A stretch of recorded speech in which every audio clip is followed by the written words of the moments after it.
and welcome to today's segment of The Power of Money.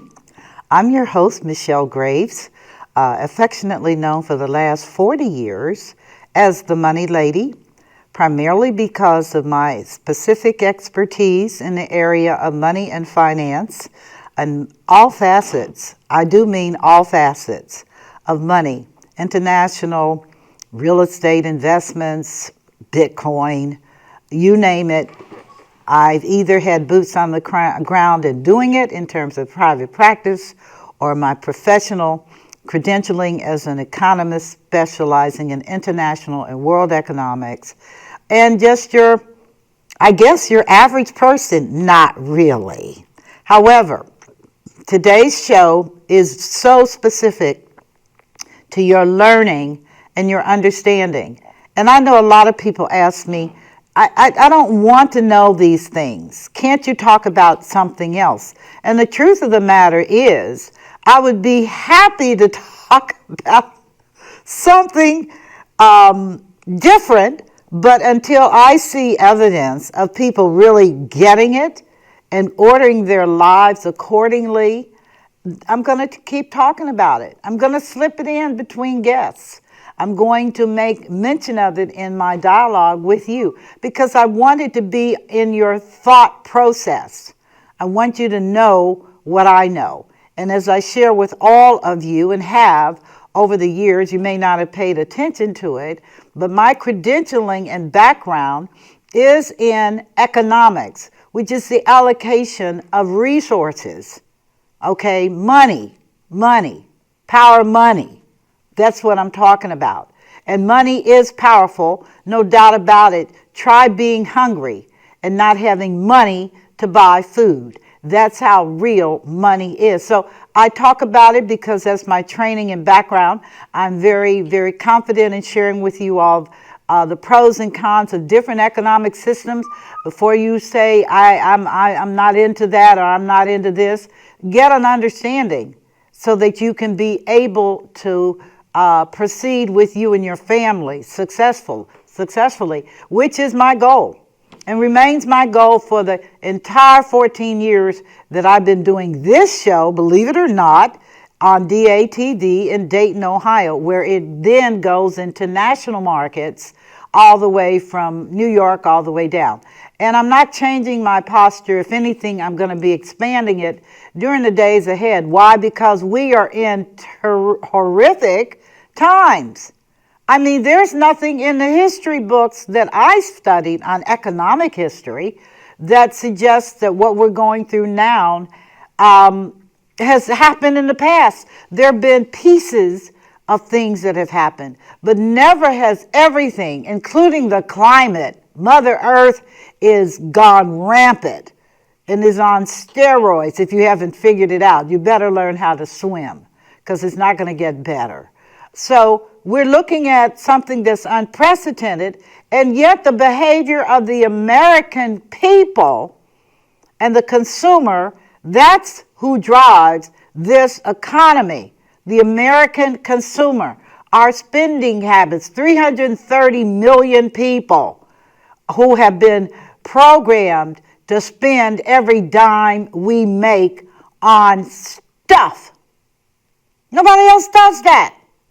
But we have been programmed systematically to take our meager earnings and spend them until they're at zero or negative. And if it goes into the negative where you spent more than you bring in, then we have been programmed to use credit cards to meet the difference. And so it's habitual. Now, I will say point blank that in most parts of the world, particularly the People's Republic of China, they don't do credit cards.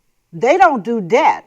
And you can see what has happened, that even with their low wages in the early days of their ascent into capitalism, because make no doubt about it, the Chinese may be politically communist, which means the government provides housing, food, the necessities. But the Chinese, in terms of their mindset and training, are straight out capitalists.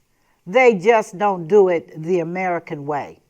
And I'm not mad at them either, because when we look at what capitalism has done in America, it has been devastating. It has brainwashed the population itself into believing that they are somehow entitled, deserving. I earned it. No, you didn't. Brainwashed. And when you try to present an argument to at least let them see that this is just nonsense, they take offense. They get mad. I don't want to hear that. Leave me alone. And I'm like, if I were a normal person, truth be told, I would leave you alone. I would conclude this is a form of a brain disorder. And I can't make an impact. But I'm here for those who want to know better and want to do better, and they want to know more. So I'm keeping it fundamental on this segment, and I'm going to be talking to you about what is capitalism, which has driven most of the world. And capitalism, simply put, is a form of allocation of economic resources for the purpose of profit. I didn't say what type of profit. I didn't say whether it was moral profit, immoral profit. I didn't say anything. I simply said it is driven by profit, period, money, surplus. It's the other part of the equation, which is when we talk about how do countries rise and fall, with capitalism, it is purely a function of making money in excess of what it costs you to produce a product. Let me give you an example. And we use this in the field of economics. And those of you that are so trained know what I talk about. Widgets. Widgets are just stuff. So to make, say for example, it costs the company $10. Real cost, that's for labor costs, that's you, the worker bee. It's for equipment. It's for expenses relating to the facility, including a mortgage. The facility may have to pay rent or it has a mortgage. But all these things go into the manufacturing of a product or a widget. It's important to know because widgets are all over the place. Widgets drive this world system. Widgets are in the sky. Widgets are in the earth in the form of raw earth. Widgets are everything, but there is always a cost involved. And anything beyond what it costs to make it, all costs, is called profit. And profit is what drives accumulation and wealth. Poor people clearly have not made profit, or else they would not be lacking in income. So we have a system under the American form of capitalism, under the Chinese form of capitalism, under the world. Everybody is driven by profit. How much am I going to make after my expenses on this widget? And say the widget, like I said, before getting into markups, because you have to mark the product up to be able to make a profit. You do. If you sell the product for what it costs you to make, that's zero profit. And unless you are a non-profit, and note I said no profit, that's where you are. It's really important. I'm telling all of you as my viewers, profit, known as surplus in many parts of the world, which is in excess of what it costs you to make, drives this world system. Period. Why do you think that even in war, that's big profit? because there are companies that specialize in manufacturing guns, equipment, clothing. Yeah, you got to put clothes on these guys and gals, okay? Food, because you got to feed them to fight. And those companies thrive in wartime. Why? Because everybody needs what they have, and they can charge a whole lot more than what it costs them to make because demand is so great. So because demand is so great, they can manipulate profits, which is after the cost, to sell these things into global markets for real. And I mean, $1 billion is nothing to finance a war, $1 billion a day. This is what Ukraine, and we're selling them used equipment, which has even a higher profitability than new equipment because you're not selling it at modern day prices. You've already factored in and taken the depreciation on that stuff, and you just sell it to them. Or you give it to them and write it off in your taxes. It's an insidious system that facilitates all kinds of things and decision making, and you need to be aware of it. Because even in your own family life, the question I always ask individuals, and not being offensive, it's just an open-minded question, which is your family profitable, or are you all in the tanks? Which means that after looking at all the costs of keeping you afloat, do you have any money left, known as surplus or profit? Do you? And if the answer is typically, I'm just squeaking by, then at least you're honest and you're not caught up in the fluff. You're just squeaking by. And that is the story of most people under the American form of capitalism, where the focus is on individual and not group advancement. Remember, in America and other countries, including Great Britain, which is our mother country, we came from them.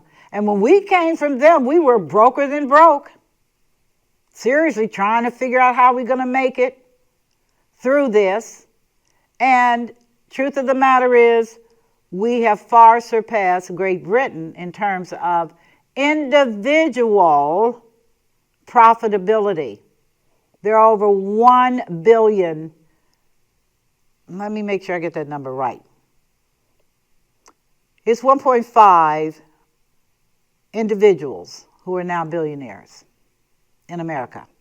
That's a lot of people, okay? Not as much as everybody else, because remember, we have 330 million people over here, the majority of whom aren't even kind of close to billionaire status, millionaire status, or can I pay my bills by the end of the month status. That is the brutal reality of individual capitalism. How do I beat the system? And the reality is, viewers, you can't. There are fits and spurts, don't get me wrong. Some people have become very wealthy on individual things, but it's always individual. So the group never rises up, you do.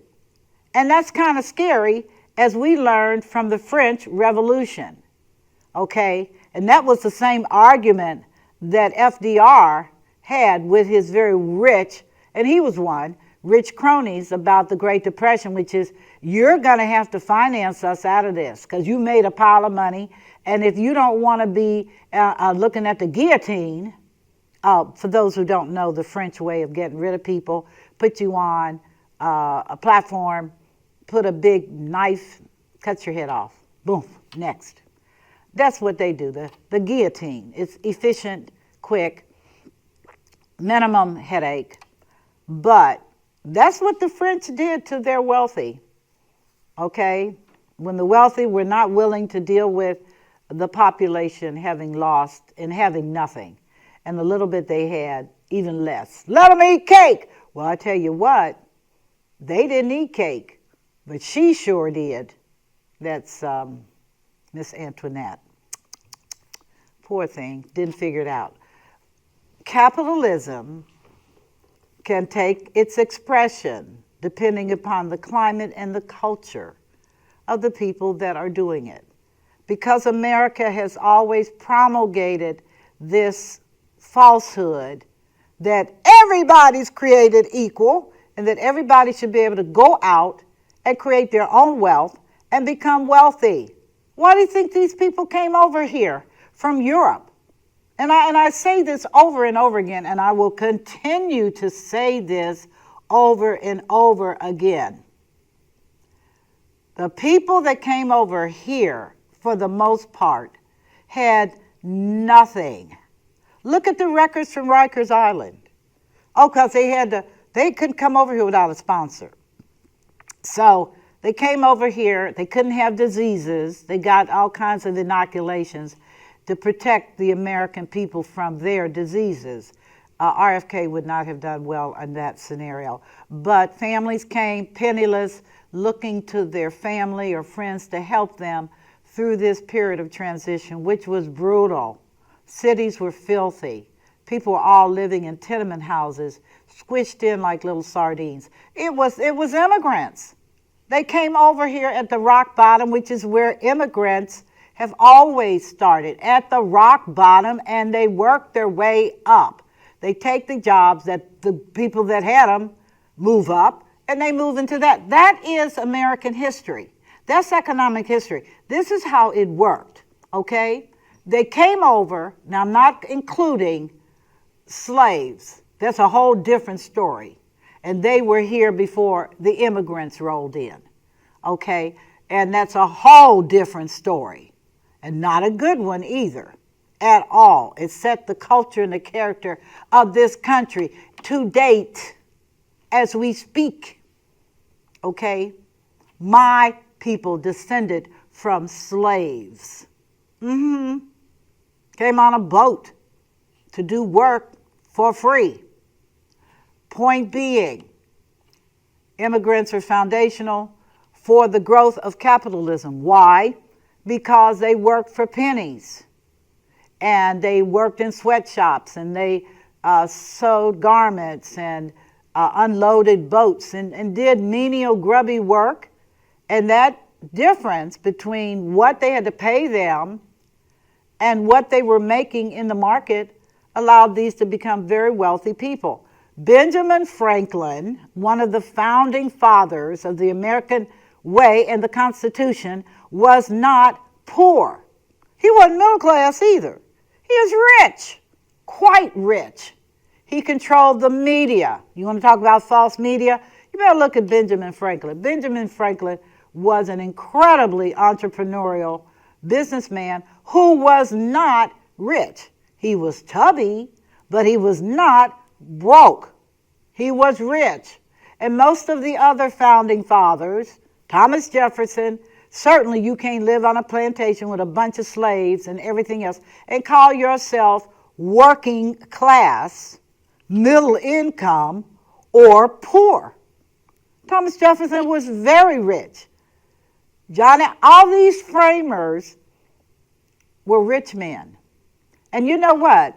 The thing about wealthy people I've experienced, because like it or not, I was educated in their schools, starting with my high school, Walnut Hills High School in Cincinnati, still one of the top educational institutions in the United States. Rich people! I was there with them, and my people were not rich, not by a long shot, but I was smart. So, didn't count for anything in the end other than to say, well, I went to Walnut Hills. Oh, she was really smart. Well, you don't get paid in America for just being smart. You make it in America because you have capital known as moolah, money. Okay? If you don't have any money, you can start from your bootstraps, but it's going to be tough as heck by yourself. Which brings me to the second form of capitalism that we're seeing emerging fiercely, And it would be wise if you listened and watched, because it's in motion as we speak. And that thing is absolutely rabid. Capitalism, aka People's Republic of China. What is that? Well, that's a form of capitalism where everybody defers their gratification for the benefit of the state, the country, the government. They work for little and the benefits accrue to all of them. So as a result of them suffering, and I do mean economic poverty, when I was over there, I saw for myself. I mean, you can't imagine how little the American capitalists paid these people to make shoes, furniture, clothing, nothing, because they were making all the profit on an individual basis. That's not what the Chinese did. The Chinese said, we're going to all have to sacrifice here. We're going to work for these people for nothing, literally, because we're taking the long view.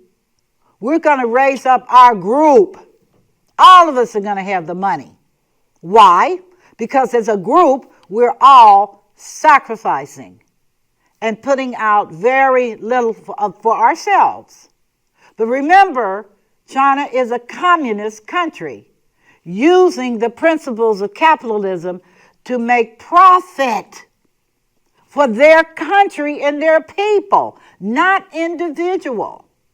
Now, are there wealthy people in China? Heck yeah. Yeah. But as a rule of thumb, China has emerged, followed by India, which is not group-oriented, but is soon to become group-oriented, or else they're going to be looking at a revolution. The Chinese said, we'll sacrifice for the betterment of our children, grandchildren, and the nation. And if you knew anything about history and how those people have suffered and done without, the farming community, just plagued with poverty and then sinking in opium. Yeah, the little plant that looks pretty that you plant, that's a daggone drug plant. They smoked it. Okay, opium, heroin. Yeah, whole country of addicts. Under Chairman Mao Zedong, that changed. Nope, not going to do it. If you do it, we're going to kill you. And guess what? They did. But they didn't just kill them. They killed other people that thought they were entitled to more and better because they had more moolah. They said, no, we're not going for that either. Okay, we're not going for that either. Contrary to the United States, which said, we taking it all, we getting it all, and you all going to help us get it. The 80% are going to help the rest, or actually 90%. Okay? And it didn't seem to bother anybody because the mental lie was, you can do it if you work hard enough. There's nothing keeping you. This is the land. Listen to what the marketing spiel was. This is the land of the free and the home of the brave. That was not a lie. The rich were free. Show me a rich man that's having problems with bondage. The rich don't understand bondage. They do what they want. I'm not against rich people. But you know you do what you want. You live the way you want. You hire, you fire like you want. That is not what is happening with the majority of people over here in the United States of America. Our form of capitalism, as I said at the beginning in terms of allocation of resources, our form of capitalism is about individual prosperity. You can be a rich man. Never a bigger lie has been told. And you know when you realize that it is a big lie, when it's time for you to leave your job, called retirement. and you don't have any money. And we know it because the statistics in the United States says that most retirees, which are the working people that have stepped down, only bring $25,000 to the table. I got news for you. You're broke and you don't know it. You think that watch reflects the best work years of your life you've given away for someone else to profit? Well, that's just business. It's business until you look up and you're broke. You cannot pay your bills as an elderly person. You're looking at your children to subsidize you. You got health conditions for which there is no cure. You got all this stuff looking at you after all these years of working to become rich. Never a bigger lie. But it works. It's in the psychology. I can do it. Well, it's doing it to you. Okay, get sick in America. I'm not kidding you. When I was living in People's Republic of China and I got sick, I had tooth issues caused from bad dental care in the United States. They have excellent dental care because it's all free. So they brought me up under their umbrella. And number one, I did not get any anesthesia. They gave me herbs. And when the pain stopped, they were ready to do the procedure, which was painless, and I healed quickly. That's when I began to say then. That's 20 plus years ago. What is happening here? Because I go back to the U.S., and my whole procedure was just off the chart. I was terrified of dentists. I saw those little tools, and they all look like, oh my God, they're going to stick that in me. They're going to stick that in my mouth. They're going to give me a drug so that my brain is tricked. But the drug is not permanent, so when my brain comes back to itself, my face feels like it's flamed up. I'm just saying to you, two different systems. The system that I was under in the United States of America for my teeth was driven by profit, because the people that made those drugs to knock me out had to be paid. And the production of that drug was not at wholesale. They had to pay retail to use the drug on me. And then I had to pay them retail for doing what they did to me. It's an incestuous, unfair system. You cannot win. And when I hear people talk in such glowing terms, anything that focuses on individual, I'm going to take care of me, and I'm like, and who's going to take care of you, buddy? Because when the rubber meets the road, because you have not focused on group success and group advance. Oh, my family. Oh, I'm not talking about just your family. I'm talking about every person in this country who is experiencing pain and sorrow and has to clock in on a job. Or, even worse, lose their job and have no backup, have no savings, have no anything, and have tons and tons of debt because they drank the Kool-Aid. They actually believed that they could have a lifestyle that looked rich. Well, I'm telling you, I've not met a rich person in my entire 73 years who had to pretend to be rich. They just were. And gonna be. Had trusts in place. I mean, they even have systems to make sure that their wealth stays. Okay? As long as they're prudent, their children's children's children will be rich. That's how serious they are about their individual success. Not group. They live on their estate, surrounded by alligators. For sure they will bite you if you try to get into their home. Security system, everything else to ensure that their life is controlled and peaceful. Individual success. I'm going to say that over and over and over again. Our system creates individual wealth. And then they mask it under, well, but you can buy stocks. Who can? Who really can? I'm not talking about your pension funds. I'm talking about you. How much of your wealth has been accumulated and stayed because the stock market is up and down and up and down. Right. And oh, God bless you. I'm sorry you bought when it was on the upside because now it's down and you lost money. It's only money. Right? That's what a rich person would say. You would say, oh my gosh, my wife Ethel's going to kill me.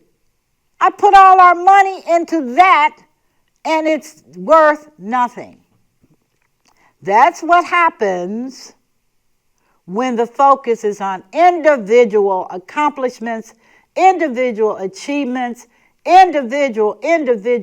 If you will open up your eyes, bling, bling, bling, bling, bling, and look, you will see the level of delusion and just straight out fakery.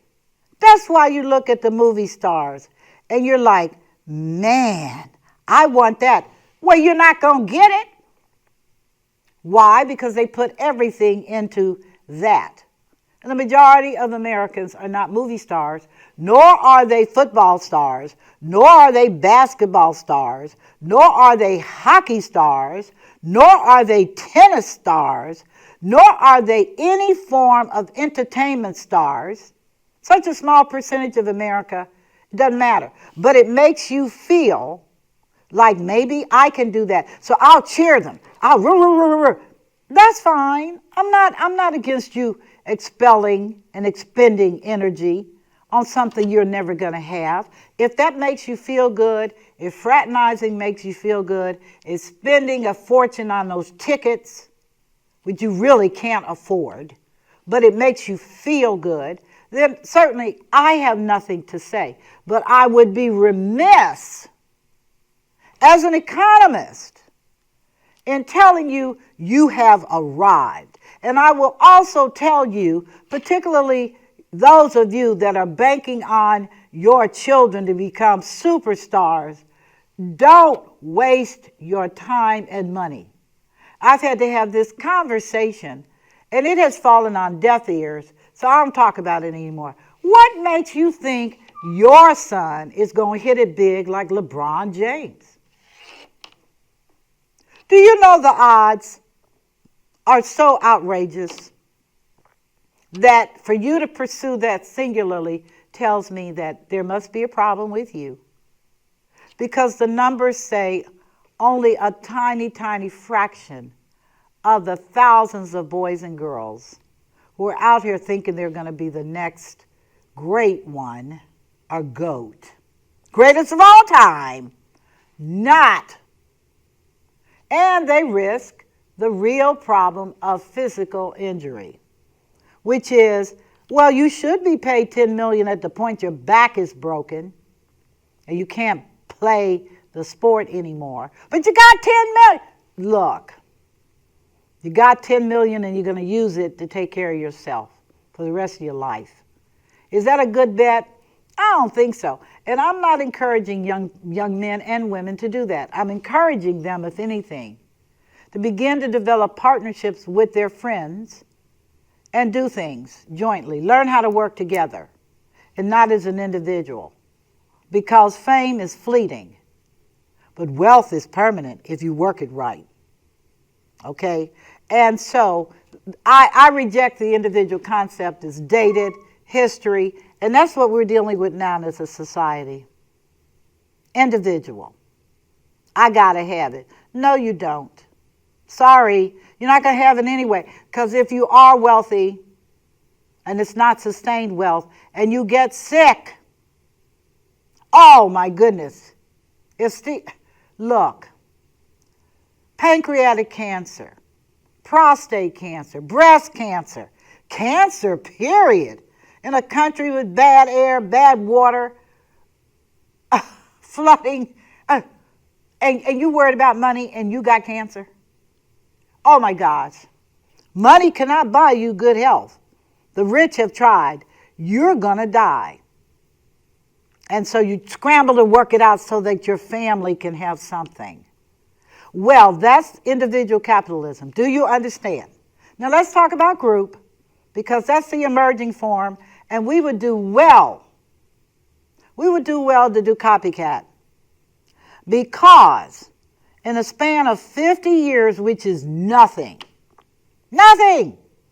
the People's Republic of China, by staying out of debt, becoming a lender. Remember, they had loaned us so much money, we got scared. So they said, no problem, we'll take our money back. And so the Japanese said, well, we'll do it. And I'm like, oh, if you are not just too stupid. Because debt requires interest, which is the cost of borrowing the money that you did not have.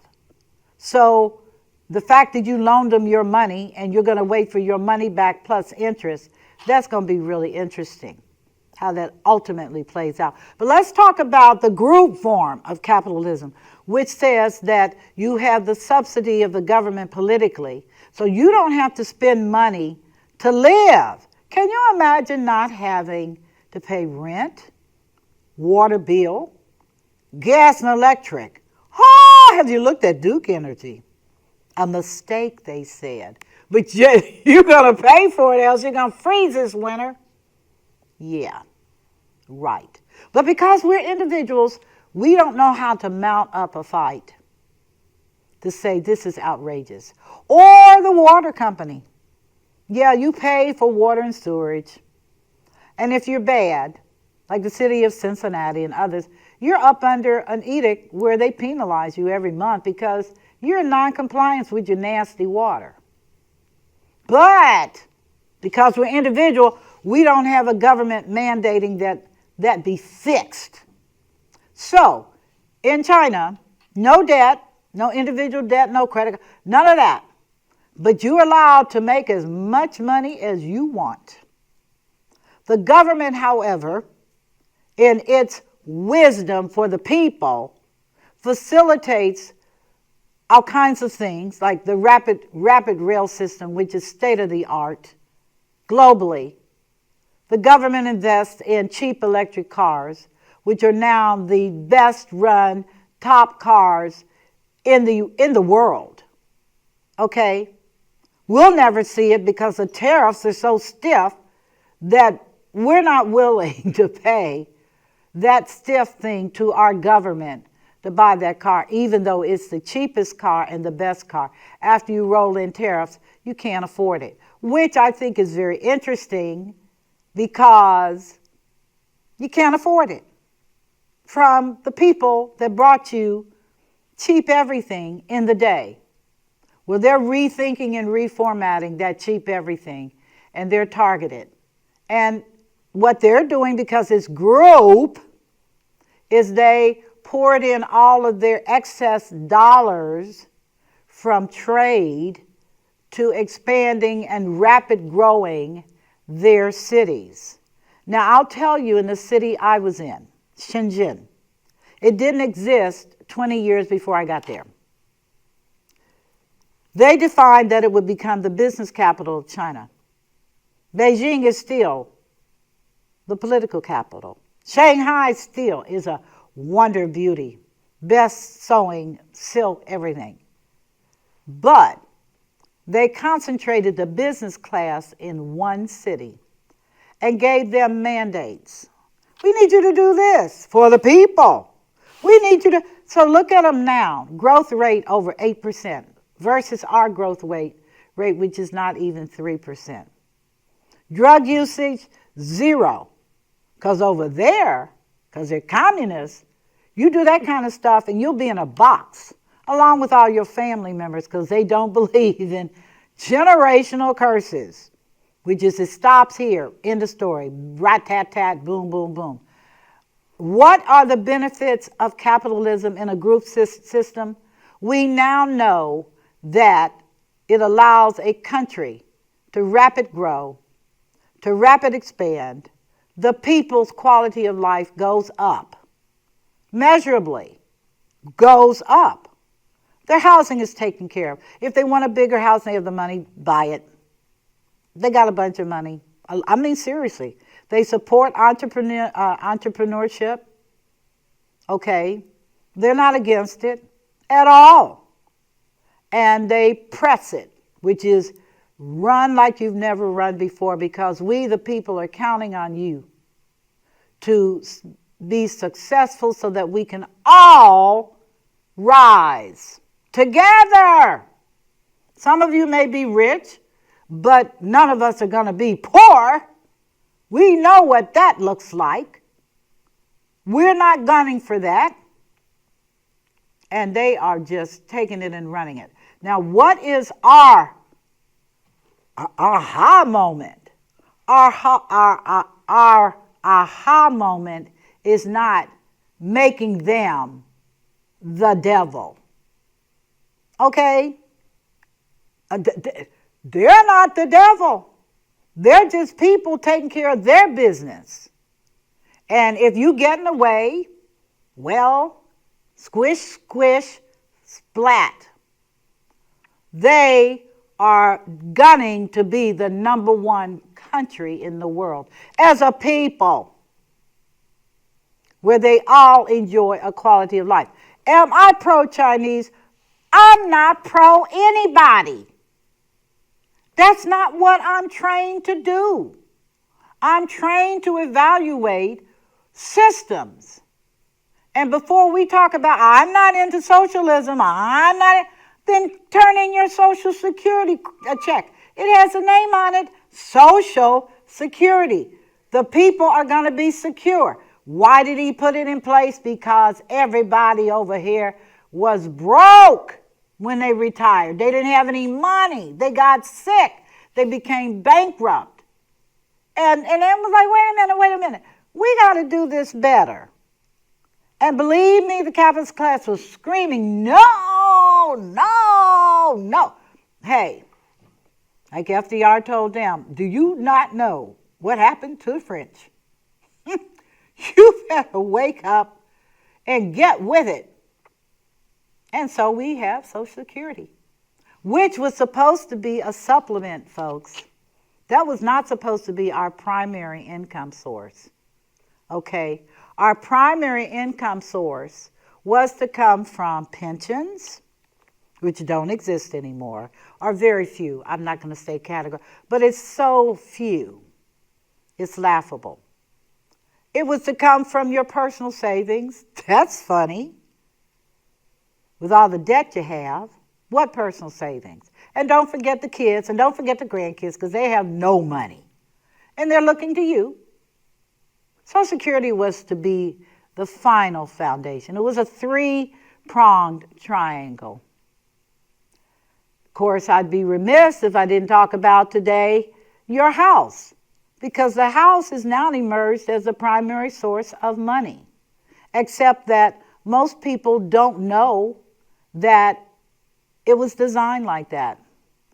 You're going to need to tap into your house to get help in your retirement years. Now, what does that mean for those who are poor?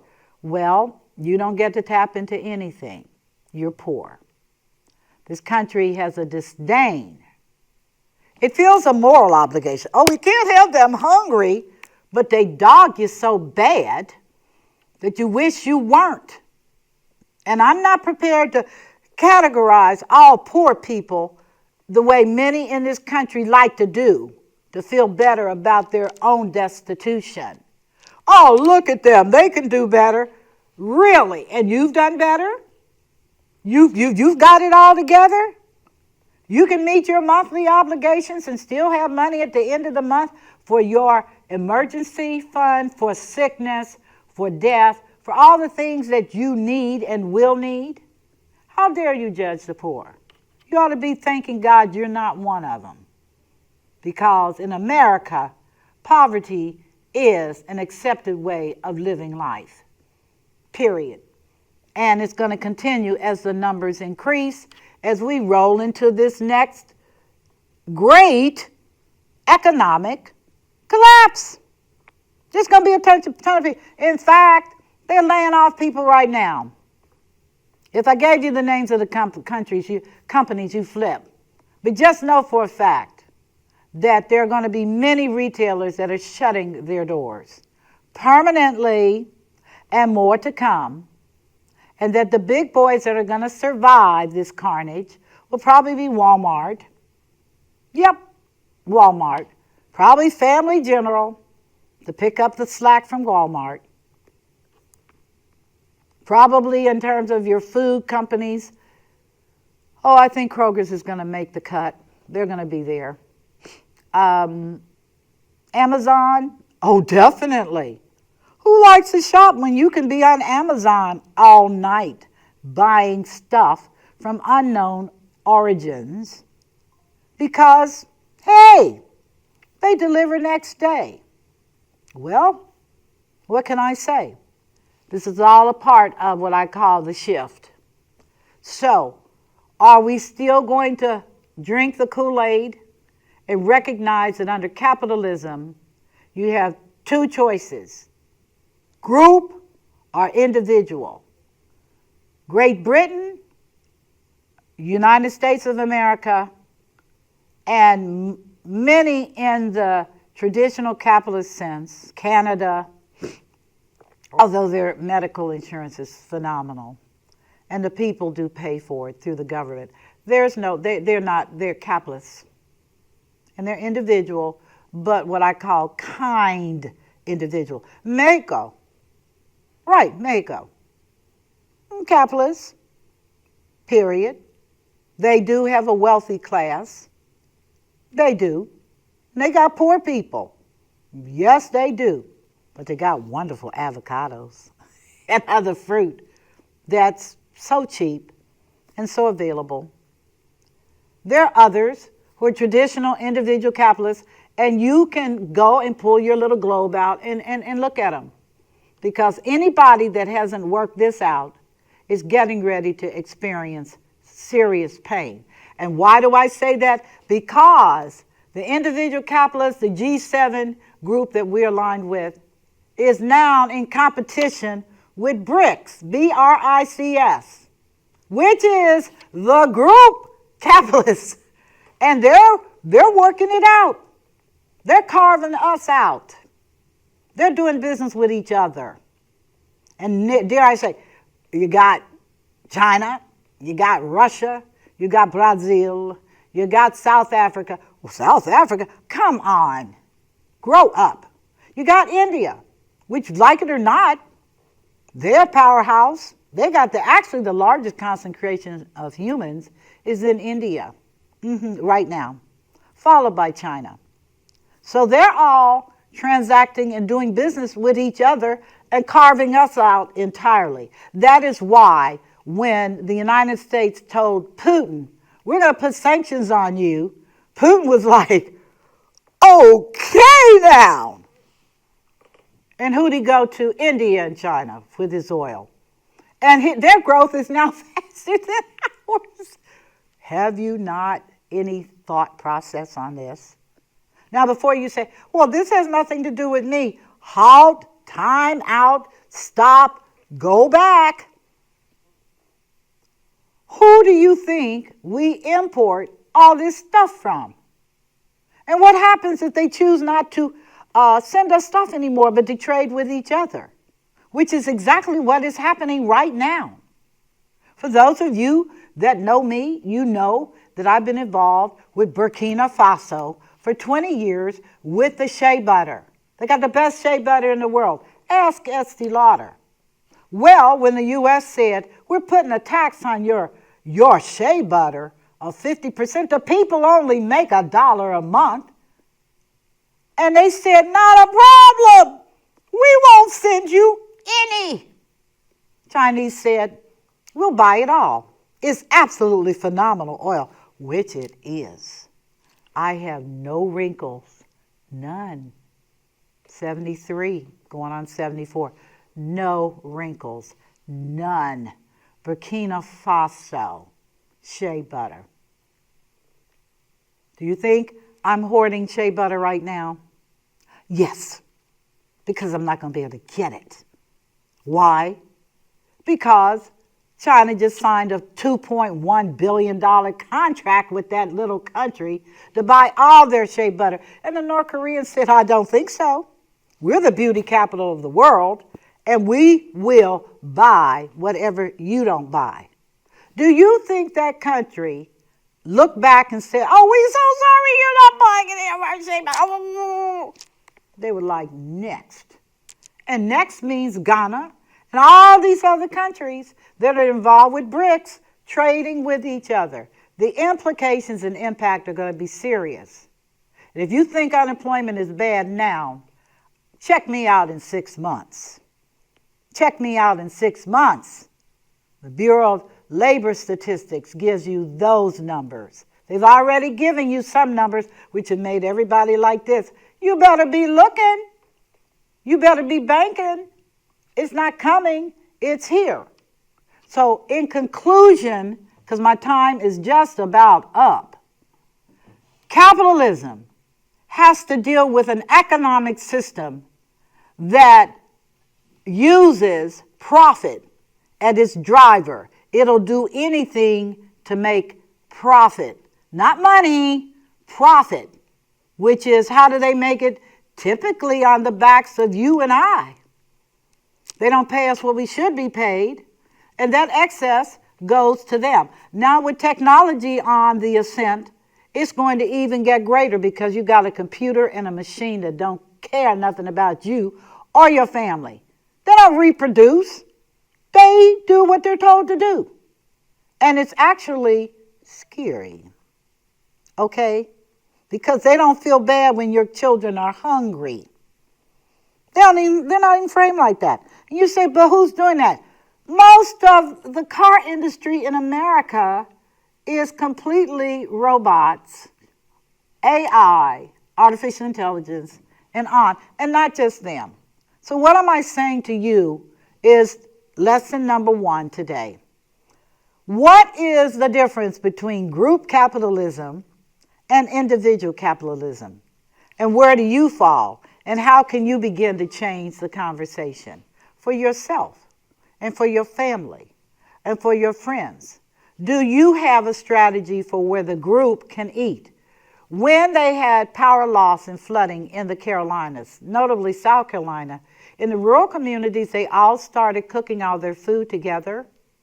All of their food that was going to rot, they started cooking it in grills and feeding everybody in the community.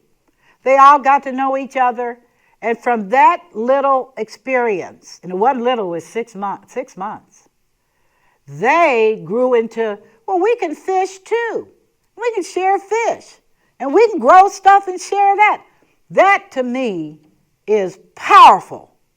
And I want to thank the people of the county of McCormick and all those hard-working Southern people for recognizing that you'll live as long as you recognize that the group has to live, not just you, that everybody benefits and everybody can be blessed. And that is really the way I think it's supposed to be. Those are my 2 thoughts. In the closing moments, I want to encourage and wish all of you during these very, very difficult times to remain hopeful, to not give up the faith. Do not walk away from God right now. And I will talk to you at another time. You take care and God bless. Bye-bye.